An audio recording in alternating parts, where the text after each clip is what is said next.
What up, foo? Straight out of Fort Lauderdale, Florida. I'm full of Folgers half-calf and I'm ready to throw hands at church bingo. I got a tape cassette of Lawrence Welk that I taped off of my RCA color television with a Texas Instruments office recorder with an accessory dictation microphone. Lexus LS430. Yes, I've performed the old Baron von Undermunch on an octogenarian in a golf cart at Paxton Hollow. More like Paxton hollow out your clam platter. Yeah, Gertrude. I remember Wanamakers. Cha-cha-cha, don't you know that I love you? Cha-cha-cha, always thinking of you. Lexus LS430. This is the hand-me-down car you don't hand me down to anybody else. The estate sale is over.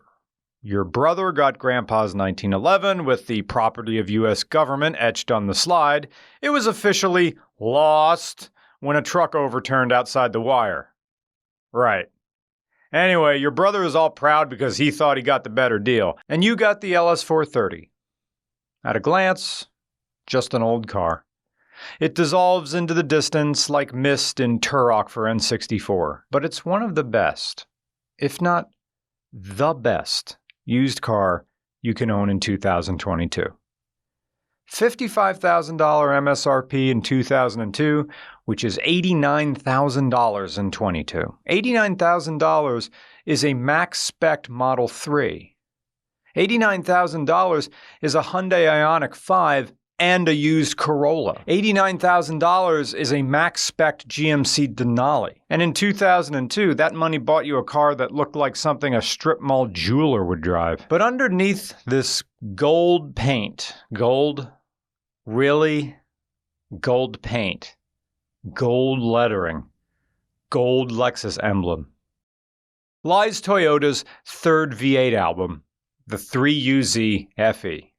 Nothing to see here. Don't look at it. But unlike a BMW or Mercedes, who hide their engines because they only want techs working on them, Toyota covered the engine because you don't need to. The 3UZ is one of Toyota's smaller V8s at 4.3 liters, making an understated 290 horsepower and 325 pound-feet of torque. And it makes it smoothly. Over here is a 2022 Kia Niro EV. It is smooth. Duh, no reciprocating parts. Of course it's smooth. It's taken 20 years of propulsion development to finally surpass what Toyota built when Super Mario Sunshine and GTA Vice City came out. The engine has sequential electronic fuel injection, dual overhead cams with 4 valves per cylinder, and variable valve timing and ignition. It had to be this sophisticated because this is what took up the mantle from the mighty LS400. Eventually the LS400 was replaced, and this is what took its place. It had to be a worthy successor. Because luxury cars typically have the freedom to thrive on appearances and creature comforts, so that drivers don't really spend too much time reflecting on the quality of the driving experience itself, which is the trap of luxury cars. Because if you think long enough, you're going to wonder if this is a car you're going to actually enjoy having, or if it's a car you're going to talk yourself into loving because you spent tons of money on it. Tons of money on it, new of course. It's the automotive equivalent of, is he hot? Or just tall? Who knows? You're in too deep now to be objective. Do I love her? Or do I just love that my family likes someone I'm dating for once? Are they a good cook? Or do I tolerate this turkey casserole because they let me do my John Hamm impression during? By 2002, Lexus had a name, but its legacy didn't stretch as far back in time as far as BMW and Mercedes. In 2002, Toyota and Lexus still had a lot to prove. I mean, they had a smash hit with the LS400, and this is the follow-up. Sales for this generation of the new luxury car began in October of 2000. It was led by a design philosophy that prioritized size. This was taller, with a more substantial wheelbase than the previous generation, adding 3 extra inches that helped improve engine positioning. You got a larger grille, quieter windows, and trapezoidal headlights. Also, the fuel tank was repositioned to maximize trunk space. By the time it was all said and done, you got a car that was J.D. Power's most reliable luxury sedan for every year of its production, and their all-time high score in their vehicle dependability survey. This is the third of 5 generations so far, and like the one previous, it only lasted 6 years. Which makes sense, since every generational refresh is an attempt at reaching a newer audience that maybe wasn't sold on whatever the last iteration was. And in a general sense, you don't want to overstay your welcome. like a radio DJ who intros a song for too long. Hey, it's Rush Hour, and you're busting all over the metro with me, DJ Double Lunch. At the top of the hour, we have some throwback jams from Steely Dan, Cypress Hill, Real Big Fish and Sherry Poppin' Daddies, along with the new Harry Styles and the Ladies from JoJo Whipplesnap. And now a request from Bobby Bustamante from Lower Garbageport Township in East Farmingdale. The guys get hyped for the new one for Roman and regular car reviews. The song is called Save the Date for an album that doesn't have a release date. Traffic is backed up from the I-76 to the 476 to the 671 to the 978 past Walt Whitman Bridge and through the 576 just off the 726 of the Rust Belt Randy's 20-minute oil change and divorce attorney. I have a meeting with him this Monday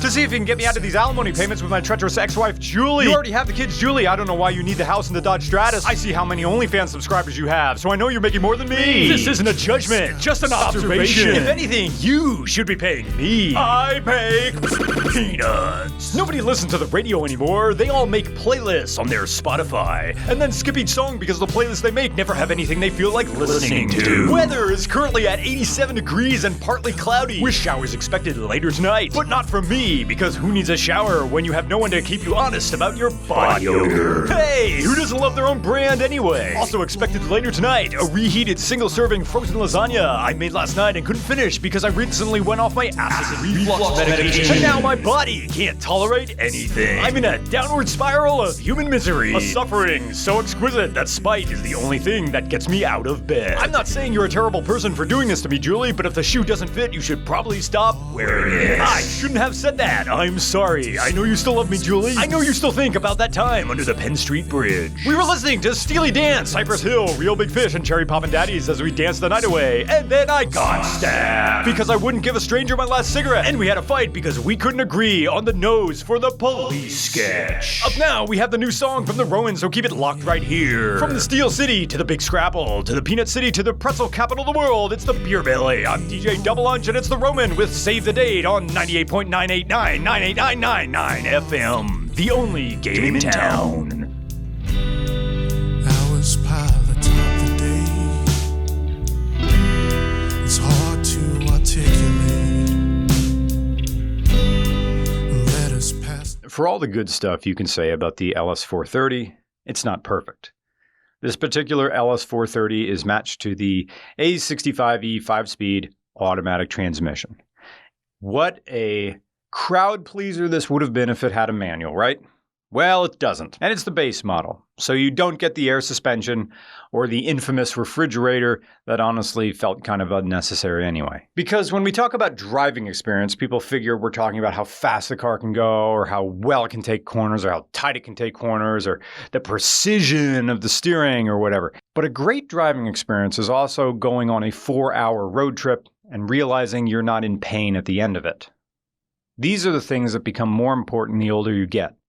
The lumbar support, the overall comfort. You get an oscillating front air vent, as well as memory headrests, and dual ashtrays because you weren't yet at the point in history where a person had to book a schooner to international waters to smoke a cigarette. Oh, and you get a secret compartment under both front seats so you can hide the burner iPad with the Cody Vore lock screen. This was also one of the first gasoline V8 cars certified as ultra-low emissions. It's also the first generation of this car to offer a tuned suspension.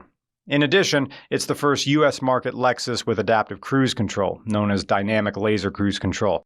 I mean, in 2002, they did have LiDAR sensors. It was an expensive option. That sounded great in theory, but this is the early version of this tech. It didn't really work in the rain. But it has a torque-activated ECU capable of making speed and RPM-sensitive throttle adjustments. Aesthetic upgrades, including a walnut wood interior trim, and aniline leather seats. Overall, this is still a fairly young car. Josh added only 8,000 miles to the odometer in the 4 months he's owned it. 1 mile for every $1 he spent to acquire this car off of a private seller.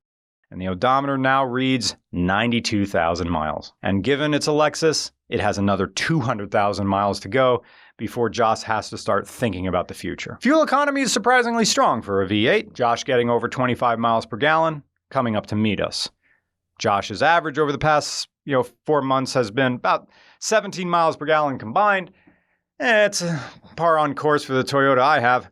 But at 55 miles an hour, he's got it as high as 30. The trade-off is his worst-case scenario was as low as 10. It's a type of wildly varying fuel economy that seems indicative of the time period. The instruction manual comes with a pen, but does it come with a cassette? Temperature controls are away from the HVAC center stack for some reason. Is your arthritis that bad that your elbow doesn't bend anymore and you have to have the switches right here? Okay. The seatbelt safety cartoon looks just like Christian Bale as Patrick Bateman from American Psycho. But the baby is a wooden doll. I was very close to buying one of these cars in January of 22. I was looking all over for one, and I found plenty. And the reason that I was looking for an LS430 is because of one city, Cincinnati, Ohio. It's a 9 or 10 hour drive, or a 1 hour and 40-minute flight with 3 hours of Philly airport logistics on the front end and 2 hours of Cincy logistics on the back end. It's faster to drive. What's the most amount of reliable comfort I can buy that fits in my garage? Sorry, Panther Body, you're too fat. Hello, LS430. Every switch in here is soft. Every stalk click feels heavy and reassuring, like a weighted blanket. And the 3UZ is up there in the distance, somewhere, like a preconceived memory of internal combustion. LS430. The LaCroix of V8s. There are limits to what luxury can get you while still remaining accessible. So if you wanted all the 5-layer feature burrito of true luxury, well, you're going for a 7 Series, and that's the end of the questions. Of course, this isn't to make Lexus out to be some sort of budget luxury brand. It's not, and it never has been. But by the same token, it's arguably the most accessible luxury car of its time, because the LS430 offers that degree of sophistication without standing on ceremony. It blends in like a dealer or the undercover cop who's trailing that dealer. And maybe you'd expect more for the money, but the LS430 has got it where it counts. And in 2002, Toyota had a chip on its shoulder about luxury perception. And it delivers far more than just a confident experience. It didn't beat you over the head with class signifiers. The LS430 might not get you into the yacht club, but it's not going to get you kicked out of the pool hall either.